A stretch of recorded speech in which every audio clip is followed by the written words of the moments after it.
I mean, look, I think Ronan can give a more technical answer, but I think speaking broadly, AI is here. It's not going away. It's going to get more important and people are going to leverage it more and use it in different ways. I think it's amazing. I think what we're doing is a very human thing. I think we're all about is supporting people on journeys and helping them through whatever journeys they're doing within companies. And we can support that. And by bringing all of their best practices together into one place, if we can use AI to support that, we do, and we will continue to do that. For me and for us, I think it's important that we don't lose the understanding that the human being has a huge role to play in the relationships between AI and maybe a new employee coming into a company. Well said.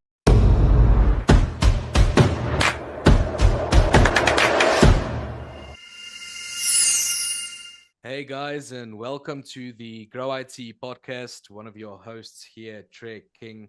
And today we are very excited to have our guests, Ronan Wall and Victor from Dosen. And today we'll be diving into their story a little bit, what it is, what their company does, and then, as always, some engaging insights into the technology industry. So make sure to stick around for this one. But without further ado, Ronan, Victor, guys, thanks for hopping on. Not at Nice all. to Trey. Lovely to be here. Thank you for having us. Excellent. I think if we can maybe kick things off, Victor, if you don't mind, and then afterwards, Ronan, if you guys can just give us just a quick background of your story, please. You'd like my background or about the Yeah, let's start with you, Victor, if you don't mind, just a bit around your background. Okay, so Victor Burke from Ireland, live in Los Angeles. Quite an unusual background, as I think Ronan has a quite an unusual background as well. I started life out as an actor. He made a decent living at that right up until COVID and then stopped. I was in a TV show for over 20 years in Ireland. Um, yeah, it's a long time. But started my first business back in 2006. It's Ireland's largest digital out-of-home company. Then moved to America and launched we bought the trademark rights to Oscar Wilde, the Irish writer, and launched a luxury alcohol brand called Wild Irish Gin with an E. That's doing very well in the States. And then I met Ronan several years ago when I moved to the States, 4 years ago, 5 years ago, and we just figured out we wanted to do something together, and Dosen came from that, through our mutual experiences in life, and just the timing was perfect. I was coming out of something, Ronan was coming out of something, and we wanted to do something exciting, something different, and something that had, without sounding like we're trying to save the world, but something that had a little bit of depth to it, and that could really help people. Yeah. Um, we saw the gap with Dosen, and I won't jump into that yet. I'll let Ronan introduce himself and give his unusual background as well, which I'm always fascinated by. And I always learn something new from Ronan when he starts. So I'm Excellent. I'm just as eager to hear this. Yes, Super. yes, Thank you, Ronan. Vic. Yeah, and Vic has been very modest as well, by the way. He'll deny this, but he's a serial entrepreneur. Dustin's his third business. He's sold into some of the biggest brands in the world. So he plays that down a little bit. But my background, like Vic's, isn't necessarily the traditional one. I started life in gambling, in online gambling. Um, I started gambling at a young age, at 14, because I got obsessed with probability and the idea of predicting the future. And I was a sports nut. So you combine the two of those and you get into horse racing. And I'd send my mother into the bookmakers because I was 14, but I looked like I was 12, so they wouldn't take my money, and double my pocket money. And from there, when I came out of college, met two professional gamblers. And at the time, they wanted to set up what was the first betting exchange or marketplace for the US market. And they hired five of us out of college and essentially gave us some resources and said, have at it. We didn't know what we were doing. I didn't know what an entrepreneur was. I didn't know what a startup was. I didn't know what equity was. And we just went at it for 4 years, and we went from pre-product to just north of 1.2 billion a year in turnover. Good. And was later acquired by a very well-known person in the UK. And so I went from there into another small online gambling company called Paddy Power. They were based in Dublin. There was about 100 people in the online division at the time. And over the next 7.5 years, we went from 100 to 5,000 people, and ultimately became the biggest online gambling company in the world. They've since gone on to acquire FanDuel and acquire PokerStars, brands that people would know of. So that 12-year window was all online gambling related. And I kind of saw every stage of a company's growth from pre-product up to investor roadshows. So that was a fantastic learning and an awful lot of fun. And after that, my wife and I got a little bored and jumped on a plane, traveled the world, got to LA, and we met Vic and Fiona at the time, and we met at a mutual friend's party, and we just did one of those things, where you meet someone and you're like, I don't know what we're gonna do or when we're gonna do it, but we'll do something together. And it was a few years later that we then came back together. Vic had just come out of his second business, and I had just come out of Ticketmaster around strategy and payments and revenue and a few pieces for them. And the timing was just right, and Vic had his own journey and I had mine, and we kind of came together with kind of a similar-ish experiences, and that's kind of what led to Dawson. Wow, I must say that is two very much far apart backgrounds when it comes to partners. Guys, there's a lot of founders of companies, that comes on, that joins this podcast. And a lot of them starts with a computer in the garage, right, at the age of like 6, and then they, I don't know, like build a transformer or whatever the case may be. But I mean, you guys had such an interesting background, but what a combination. In some parts of the world they call this like a power couple, right? So it's interesting backgrounds you guys have. Ronan, tell me, I mean, you guys have been at this for quite some time. What trends do you currently see, happening within you guys' industry? What trends are currently happening in the market that you guys are aware of? What ways are the wind blowing? Yeah, and maybe what I even do, Treg, I might just go one step back to give a little context as to kind of what we're doing and why we're doing it. I think that some of that helps to Sure. explain how we look at the future as well.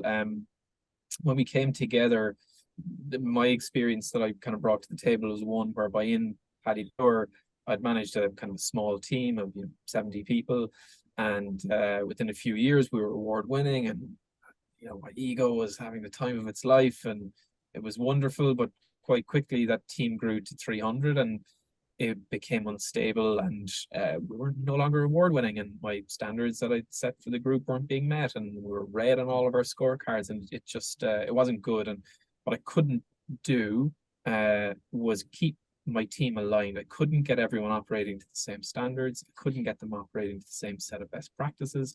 The gap between my great people and not so great people was getting bigger, and it was just really difficult to maintain a level of performance. So when Vic and I came together, that was kind of one of the things that we put into the pot, and realized that like at the time I had LMS tools and I had good people and we had good practices, and it felt like we had all the pieces, but I just could not get all my people aligned. And so what we did with Dawson essentially was build what we call an employee alignment platform.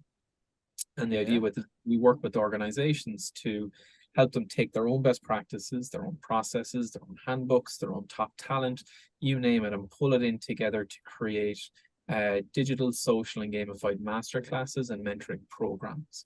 And what they can do with that then is feed it back out into their own organization. They're now training and developing their people with their own content and their own information, which is kind of unique. So that's what we do. That's what we have built. And within the context of that, Trek, I think the future for us as we see it, and we literally, I think 2 days ago, Vic, I shared a report from Gallup where employee disengagement is at kind of historically low levels. We've come out of a period through COVID where it used to be that 20% of people worked remotely, and now we're at 60%.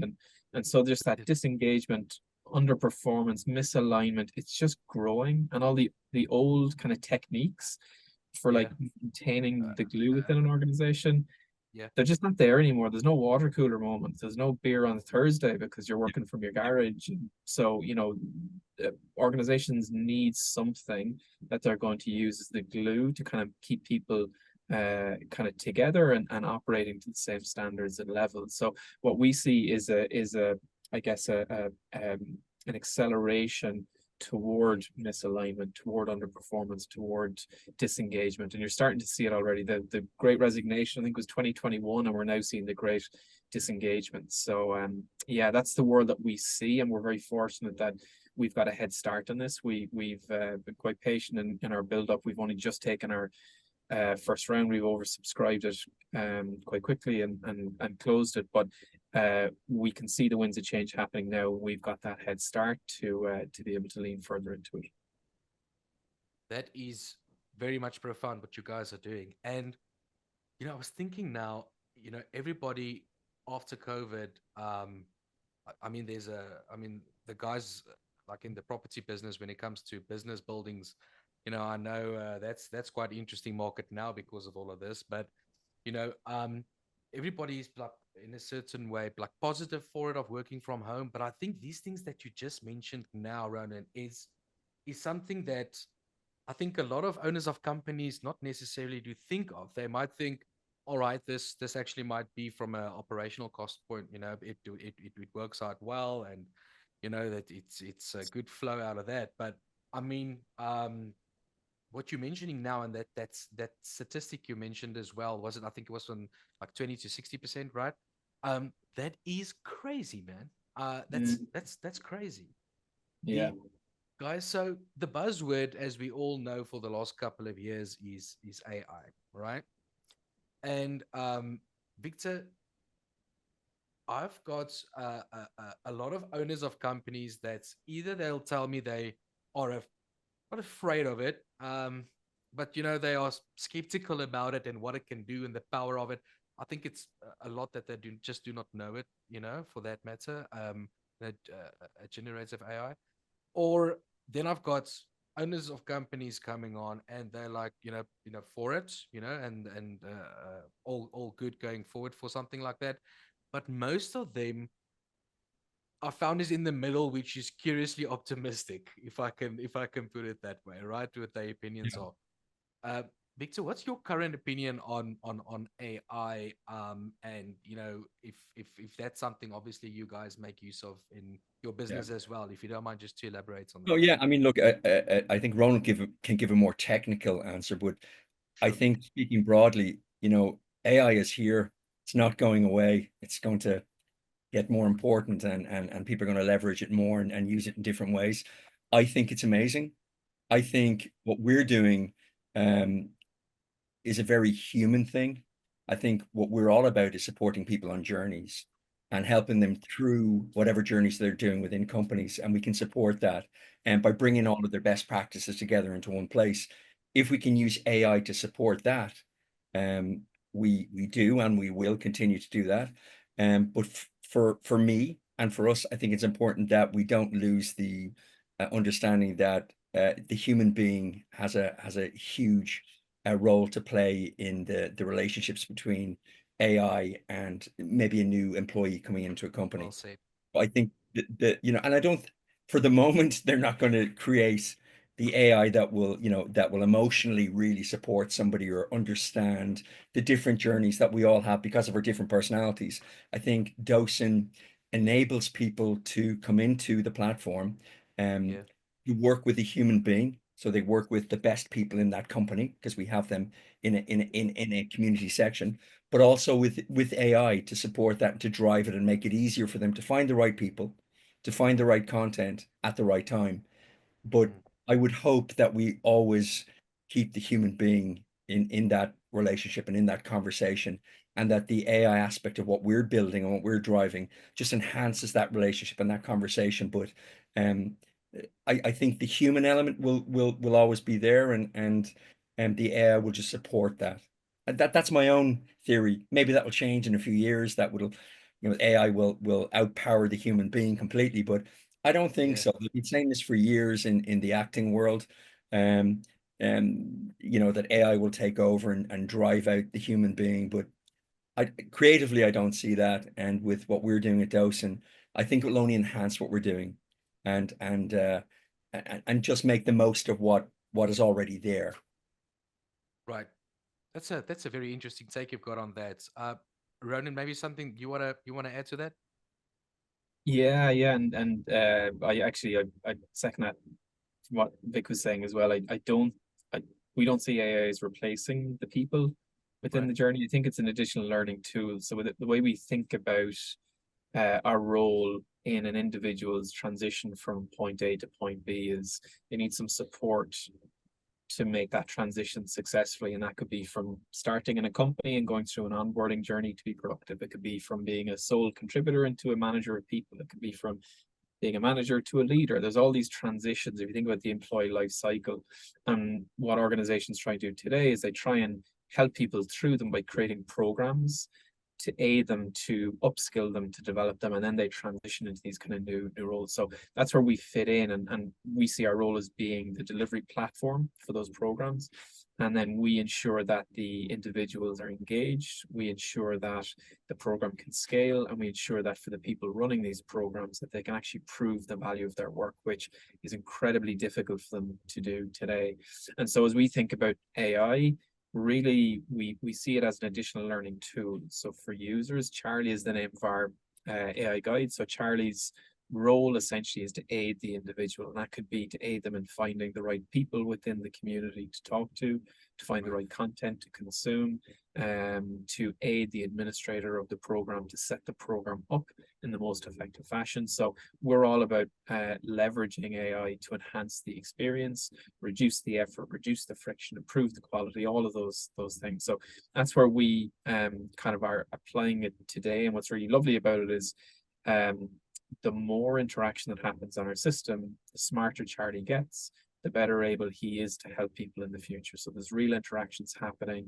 The kind of the data that sits behind it gets pumped into Charlie. He starts to learn about good matches and good interactions and good content, and that's what he can then serve up to people in the future. So yeah, I don't think we want to remove the human from this. I love the idea that Charlie can be like a co-pilot for you in your own development and your own transition, your own journey. Super. Yeah. But I think his role will be one of presenting data and connecting you to the right data, but then connecting you to the right people as well.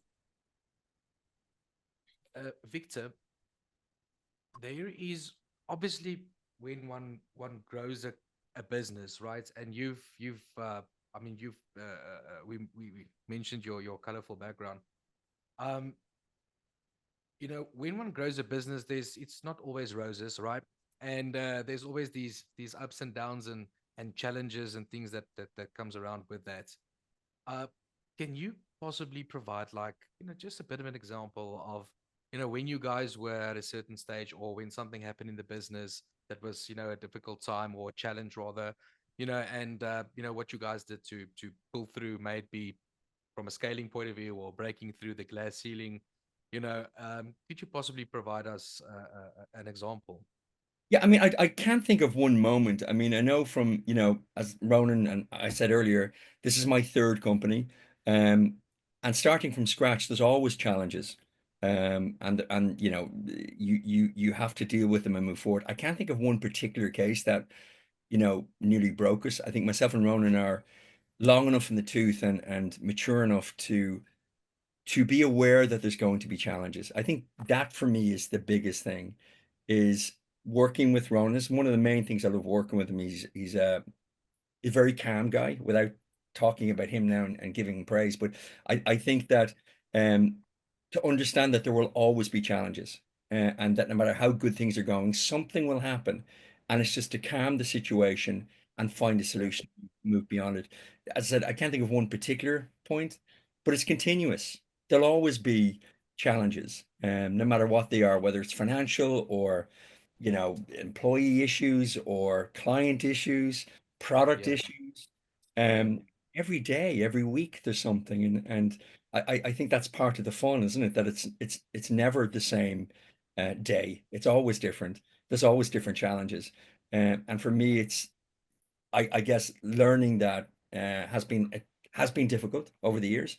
But to just go, okay, no matter how bad it is, we had a situation with SVB, Silicon Valley Bank, when the accounts were cleared, yeah. and we had just had some significant funds put into that bank the previous day. I kid you not, literally the previous Goodness. day, and woke up to alerts on the phone, and the news breaking out that one of the big banks is gone, Yeah. and everything was missing.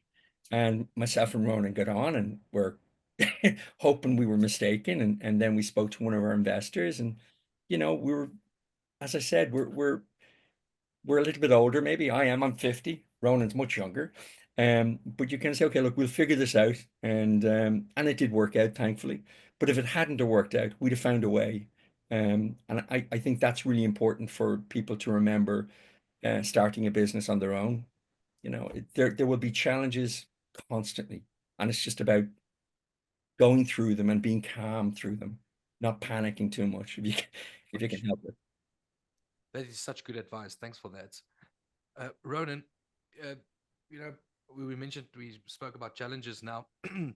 And, always the challenge with a business, I think you guys will agree, is there's always competition, right? And, especially when it comes to strong economies and places like the States. You know, um, you mentioned earlier, what the company does.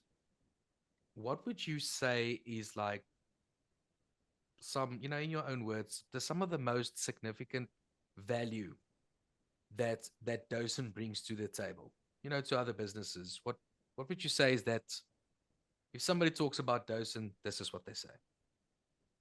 Yeah, I think the way we work, we almost have like three different profile types on the platform. You've got the learner, so think about them as, let's say, the new employee going through onboarding. You've got Right. maybe people who would be providing them with support and advice from the community. Think about them as a mentor or a coach or a buddy. And then you've got the program owner or the administrator who works for the company that we are contracted with. So you've almost got like three different personalities in there. Um, I think for us, we want to bring value to all three, and we want that value to be at a 10x versus what they can achieve elsewhere. So within that, guys, for us, if I start with the program owner or the administrator, we spoke to so many people running programs across universities and companies, and we understand the challenges they face. Probably the biggest one for them, there's three really. It's engagement, it's scalability, and provability. And so Right. what we've done is kind of put ourselves in their shoes and say, well, look, how would we like this to work? And what we've tried to do is build a platform in a way whereby, with one click, they can download an infographic which reflects the value of the work that they're doing. And it's suitably powerful that they can put it in front of their CFO and say, look at the value of the work that we're doing. Now, it benefits us because the CFO is the one who will ultimately sign off on the invoice, which pays our bills. And so we kind of thought it through from that angle. And just one lovely example of that was one of the first groups we worked with. A very, very big organization who spent $11 billion a year in this space, and they were at risk of losing funding. They worked with us for 12 weeks, and every week for 12 weeks, they hit the button which said download infographic and shipped it to their stakeholders. And what they would generally do at the end of every year is do this big, dog and pony show and present out the value of their work. But they didn't have to do it because every week their stakeholders were seeing the value of the work that they were doing and seeing it incrementally increase. And after 12 weeks, they doubled their budget for the following year without having to go through that presentation. So Right. for them, we just made their life easy. It was just so much easier for them to get ultimately what they needed, which was funding and the growth of the program. It then went on to win awards. Like, we want to make heroes. We want to get program administrators promoted. It's kind of like, we joke about it internally, but that's what we want to do. Right. Yeah, so that's for them, for the mentor, the coach, the buddy. It's about recognition because we are mentors and coaches and advisors ourselves all our lives. This is where we really connected at the beginning of Dose, and it's a lonely journey. It's very often you sit down with someone who needs advice on something, you spend 2 hours, you're exhausted at the end of it, and you still end up picking up the coffee bill, and no one knows you did anything. And it's not about that, but like just a little recognition and just the acknowledgement of the work that you're doing and seeing the value of the time you're putting in. So for them, it's that, and for the learner and the user, it's essentially in their ability to increase themselves where they are today to wherever it is that they want to get to, helping them bridge that gap. And we're agnostic as to what the unit of measurement is for that. In some instances, it's confidence levels. It's other instances, it's productivity, and others it's levels of knowledge, whatever it is. And we have yet to meet anybody who said to us, I'm on this amazing program and I feel great about it. We meet people who are like, oh, well, if I had had that when I was going through that challenge or that transition. So for us, we don't even get to determine what it is for the user, the organization, and the user does themselves. And we just know that we can help them with it and measure it. And ultimately, we just see success in the levels of engagement on our platform. And if people are engaged with our platform, we're very happy. And our engagement rates today are 10 times, between 10 and 20 times the industry average for the platforms that we compare ourselves with. So for us, that is success in its own right. If I can just add one thing to that as well, which I think is really important. Please. Like one of the strongest USPs I see is that the way that Docent is built is it's extremely flexible as a platform, and we like to think that we can make everybody feel that it's built around them rather than an off-the-shelf platform that people have to kind of fit themselves into. We have build something that we can build with them around their issues and their challenges and their journeys for their people, rather than forcing something upon them. And I think that has been one of the biggest successes is that people always say, gosh, it feels like it's absolutely built for me, and not just for the wider audience. And I think that's down to the team and Ronan, especially building out a platform that is flexible and that can Yeah. work with whatever your journey may be within reason. That is such a good value point, what you just mentioned there, Victor. I'm thinking, in my head, you guys don't make use of a template. It goes down to what's the situation, and then obviously build a solution around that. Yeah, And every organization is different and they have different challenges. And yeah, for us, then it's about how can we work with them then to make it work for them because they're all different. No matter what sector they're in, even if they're in the same sector, they'll have unique challenges with their teams. with their teams, very, very interesting. Well, guys, I can fully understand why you guys are so successful, and growing the way you are at the moment. The the value that I listened to today is next level. It's I can fully understand the sustainability and as well as the energy you guys have in the sense of growing and adapting to situations, and obviously assisting your clients, like you rightfully just mentioned now, when it comes to more specific solutions, and have that one-on-one feeling with your customers, and that communication. So I really wish you guys all the best. I truly hope I can get you guys back on again. I think we should have done this podcast for 3 hours. So the next session I'm gonna have to book you guys for a day, which is not gonna be the easiest thing. You didn't even get any gambling stories or acting stories out of it. So yeah, Only scratching the surface here, Treg. we didn't we Boring didn't bit, even Trey, go yeah. into the acting. We didn't go into the gambling. I mean, there was a couple. I can tell you guys, there's a couple of guys when Ronan mentioned, yeah, I started gambling at 14. So it's My mother's um, gonna kill me, by the way. Yeah. yeah. Maybe we shouldn't share this with the family, Let's right? edit that bit, yeah. So, gents, the best of luck. Just lastly from my side, tell me, where can the listeners get hold of you guys? Yeah, so docen.io, DOSEN.io. Treg is where people can find us, and Ronan at docen.io, Victor at docen.io. Just reach out. Very happy to chat and share more with you guys. Excellent. Thanks for coming on, guys. Appreciate you. Not Thank you at so all. much. Thank you, Treg.